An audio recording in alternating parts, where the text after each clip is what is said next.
और मेरा भी प्लान बी था, मैं भी दूसरे एग्ज़ाम्स देता हूँ, स्टेट का देता हूँ, state public service commission, CAPF मैंने दिया था, EPFO दिया था। तो प्लान भी होना चाहिए, एक तरीके से वो कॉन्फिडेंस भी देता है कि अगर यहाँ नहीं होगा तो कहीं और तो कुछ ना कुछ हो रहा है। सबसे पहले तो सर आपको बहुत बहुत congratulation. Thank you so much.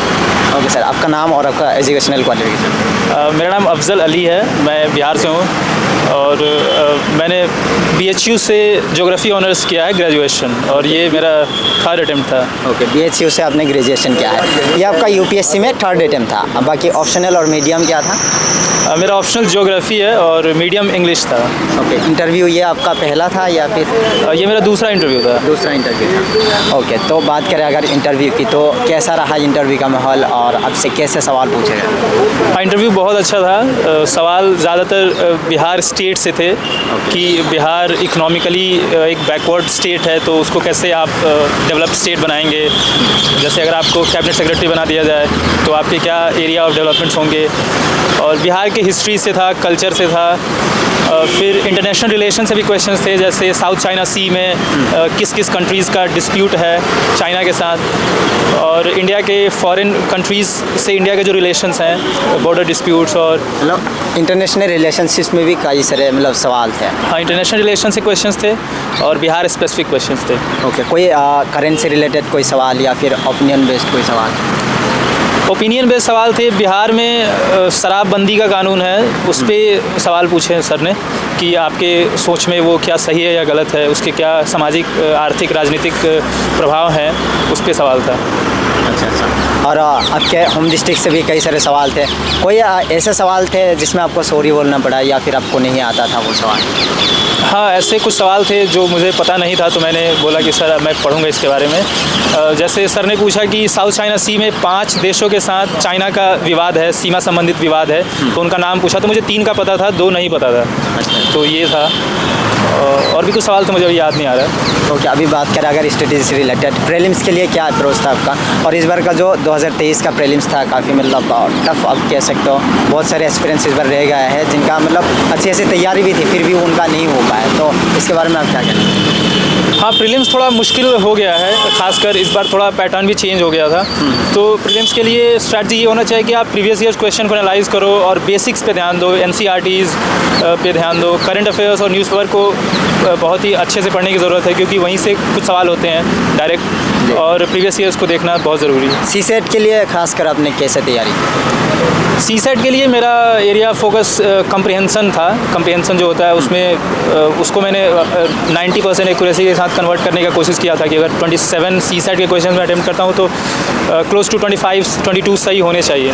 और CSET के लिए कितने प्रैक्टिस सेट आपने लगाए थे प्रीवियस ईयर? 15 लगाए होंगे, 15। ओके, और मेंस के आंसर राइटिंग के लिए एक मतलब वैल्यू एडेड आंसर लिखने के लिए किस किस पॉइंट का आपने ध्यान दिया था? मेंस के लिए वही है, प्रीवियस ईयर्स तो सबसे ज़रूरी है, क्योंकि मेंस में 20 में से कम 12 से 15 ऐसे थीम्स होते हैं, टॉपिक्स होते हैं जो रिपीट होते हैं। तो आप प्रीवियस ईयर्स को देखो, करंट अफेयर्स को एनालाइज करो और उससे इंटीग्रेट करो कि जो स्टैटिक पोर्शन है उससे करंट अफेयर्स किस तरीके से इंटरलिंक होकर सवाल बनते हैं। और सबसे ज़्यादा ज़रूरी है प्रीवियस ईयर्स को देखना और समझना कि अगर कोई सवाल आ रहा है तो वो क्यों आ रहा है। UPSC always ask a question with a reason, so उस अगर रीज़न को अगर हम समझ जाएंगे तो फिर हम प्रेडिक्ट कर पाएंगे क्वेश्चंस को।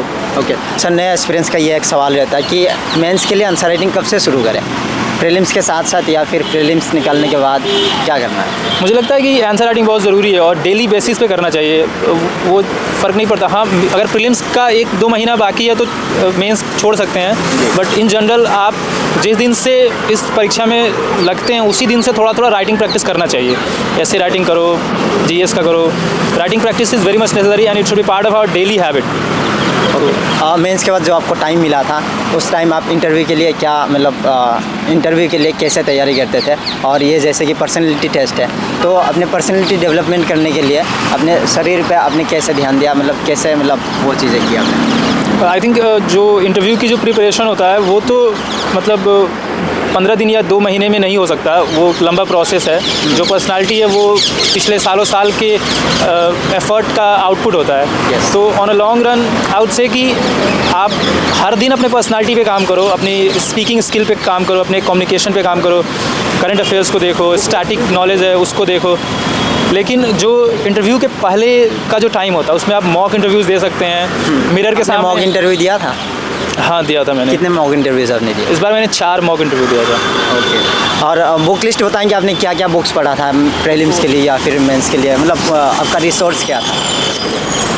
तो जो बुक है ना वो तो बहुत सारे हैं, इंटरनेट पे आप सर्च करोगे यूपीएससी मटेरियल्स तो आ जाएंगे 10-12। हाँ। अब ऐसे बहुत सारे, जैसे लेकिन आपने क्या क्या पढ़ा था, थोड़ा सा अगर हिंट देना चाहेंगे हमारे एक्सपीरियंस को। जैसे पॉलिटी के लिए लक्ष्मीकांत हो गया, हिस्ट्री के लिए मिडिवल हिस्ट्री के लिए सतीश चंद्रा हो गया, एंशियंट के लिए आर.एस. शर्मा हो गया, मॉडर्न के लिए राजीव अहिर हो गया, ये सारे बुक्स के राइटर्स के नाम हैं। इकॉनमी के लिए मैंने मृणाल सर का हैंड आउट यूज़ किया था।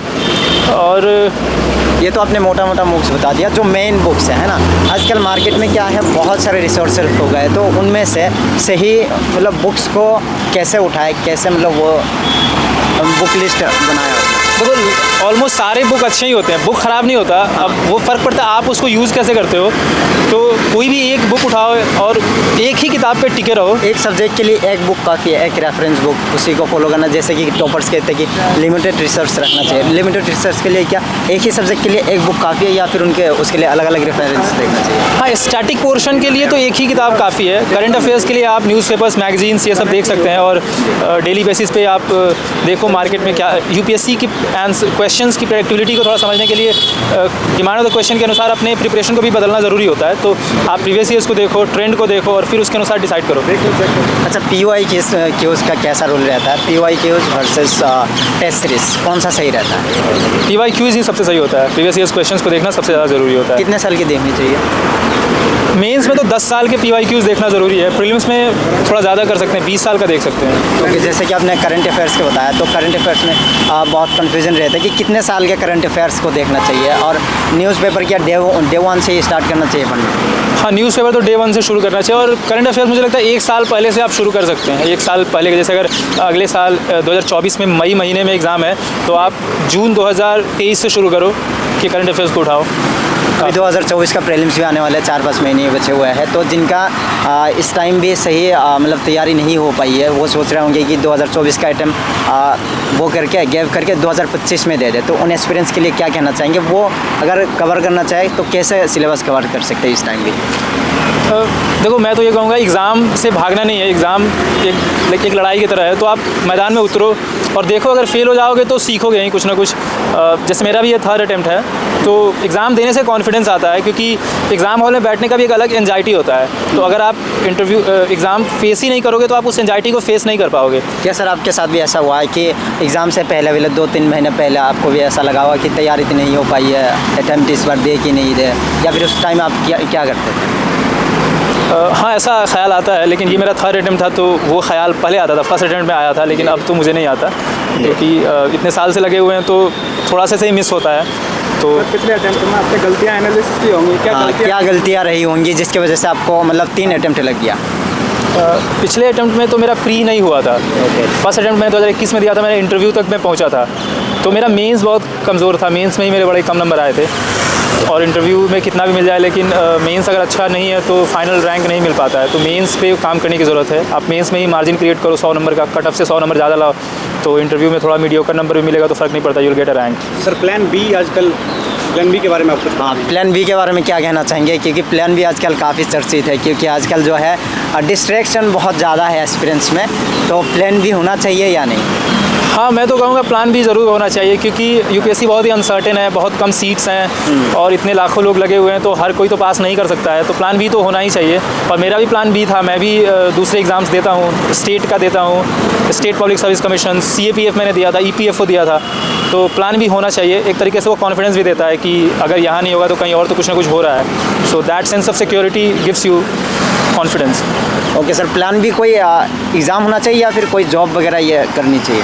हाँ, कुछ भी हो सकता है। जैसे प्राइवेट सेक्टर में भी अगर आपको जॉब मिलता है तो कर सकते हो। गवर्नमेंट के अदर जो एग्ज़ाम्स हैं वो भी रख सकते हो। आजकल तो लोग टीचिंग्स भी प्रेफर करते हैं, लाइक यूपीएससी की तैयारी के साथ साथ लोग कोचिंग से जुड़ जाते हैं, और करोल बाग में और जगह पे, तो वो भी एक ऑप्शन अच्छा है, कर सकते हैं। सर आपने कोचिंग लिया था या फिर सेल्फ स्टडी से किया? हाँ, कोचिंग लिया था मैंने। कोचिंग लिया था।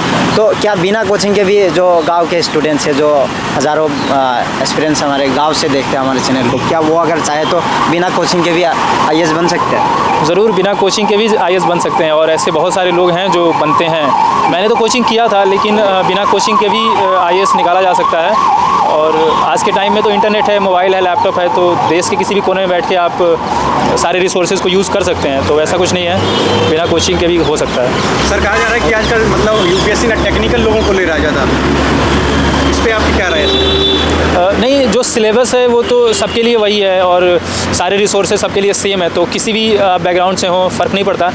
हाँ, जो इंजीनियर्स होते हैं, डॉक्टर्स होते हैं, वो थोड़े से ज़्यादा बेनिफिट्स मिल जाते हैं। बेनिफिट्स नहीं, मतलब जो बंदा पढ़ने में अच्छा होता है वही इंजीनियरिंग करता है ना, मतलब in general there can be exceptions. तो राइट। तो इसलिए मोर देन 60% जो यूपीएससी निकालते हैं वो उनका टेक्निकल बैकग्राउंड होता है, तो इसमें कोई दो राय नहीं है। लेकिन दूसरे लोगों के लिए भी समान अवसर है और दूसरे बैकग्राउंड के लोग भी कर सकते हैं। मैंने बीए किया है। और कहाँ से बीए किया? मैंने बनारस हिंदू यूनिवर्सिटी से किया है। Okay sir, thank you, all the best.